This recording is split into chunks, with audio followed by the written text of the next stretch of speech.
Hello everyone, I am Fer and today is election day here in Mexico. Today we vote for our local and federal representatives, so I just thought I would make a quick video to let you guys know how it works in case you are curious. Now first we have to talk about our voting IDs. And of course, this is not my voting ID. I'm not gonna show you mine because of identity theft and all that stuff. But this is how they look like. And in fact, there is a running joke that no one looks like in the picture of their voting ID because you mostly got it when you were 18 and like you change a lot after that. So people look very different, or at least you look very bad in your voting ID. But anyway, I know that voting IDs are a very controversial topic, at least in the United States, because many people fear, and with good reason I think, that they could be used to stop certain people from voting. Because every time they are proposed, the requirements to get such voting IDs seem to be engineered to be hard to meet for young people or poor people. But thankfully, here in Mexico, they are reasonably easy to get, and the process is also completely free. But here's the thing, pretty much everyone in Mexico has their voting ID. You want to know why? Because you can use it to buy alcohol.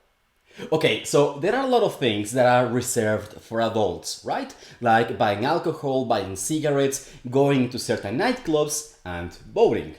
When you turn 18, you can finally vote, and you can do the process to get your voting ID for free. But then, having your voting ID becomes the proof that you are over 18 years old.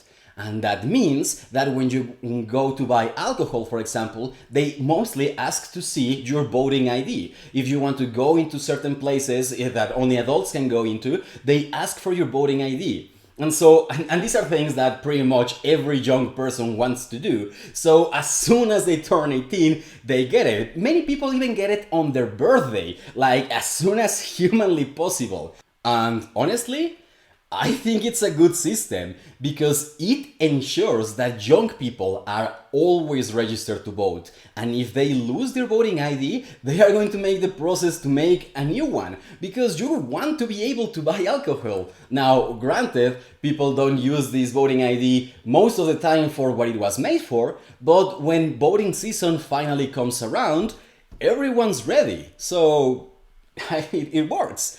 But now let's talk about election day. First, you have to find out where you are supposed to vote, and that depends on what is your official residence. And it's almost always a public school near you, because yeah, it makes sense. Schools tend to have large open spaces that can hold a lot of people, and they are public, and people tend to know where they are. So it's just the logical choice. But if you, like me, have not updated your residence, well, then you have to go to where you used to live before and vote there. So first let me show you where my mom and my brother, who have updated their residence, voted. This is a school near where we live. You can see that their mascot is a deer, an angry looking deer. And you can see that there were a lot of people. Now, there were several lines to speed things up, and which line you are supposed to be in depends on your last name. For example, this line was, I think, from the A to the D, then from D to H, and then all the other ones. Also, people who are old or who have disabilities are allowed to jump to the front of the line so they don't have to stay on the hot sun all the time. Also, I was very pleased to see this sign outside of every voting station I went to, and it just says, "Who can vote?" And it explains that you cannot stop someone from voting regardless of their sexual orientation, appearance, disabilities, ethnic origin, religion, or any other motive. And it specifies that trans people, and it says that transvestite people, transgender people, and transsexual people. I'm honestly not sure what's the difference between transgender and transsexual, but it says that regardless, you cannot stop those people from voting. It even makes the point that you cannot discriminate someone if they look like a woman, have like the name of a woman, but their sex in their ID is listed as male. That person can vote, and there's nothing anyone can or should do about it. Of course, also if you look like a man and have the name of a man and your sex is listed as woman in your ID, that's also fine, of course. And so, yeah, I was very pleased to see this. But now let me show you where I voted. So this is another public school, and you can see that this one had a lot fewer people for some reason. And you can see that there's a lot of people working here. For example, this guy was making sure that everyone was at the right place. And these people were each of them keeping independent track of the people who had already voted here.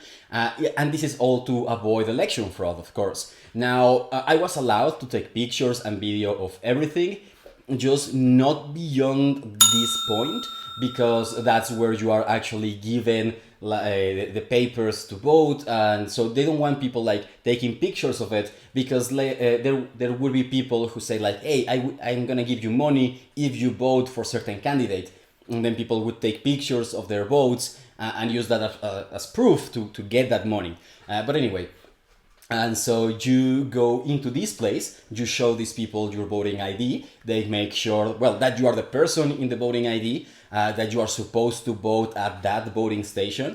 They say your name out loud, and the people keeping track of it, each of them cross you in their lists, and then you are finally given the papers, the ballots, and then you can fill them secretly at this place. You are given like a crayon to make just an X on the candidate you want to vote for, and then you have to fold them, and then everyone can see you casting your ballots in these transparent boxes. Each box is for one of the different local elections we were voting for. And so the reason for the transparent boxes is that it makes the process literally transparent. No one can have previously stocked that box with more ballots or stuff like that. Everyone can see the ballots being casted. And then, well, finally, well, you get your voting ID back. I nearly forgot mine. And then they put this black painting on your finger.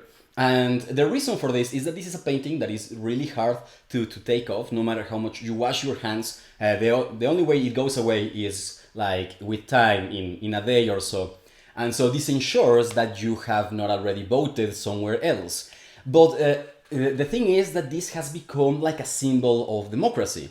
For example, this is like the I voted stickers that they use a lot in the United States. And so there's a lot of propaganda, like or publicity, reminding people that they should vote. And they usually have people doing like this, like the OK symbol, and you can see in their finger the black mark, meaning that they voted, that I participated in the democratic process. And so, yeah. So that was election day, at least for me. Obviously, for many people, it can be a very different experience depending on where they are voting.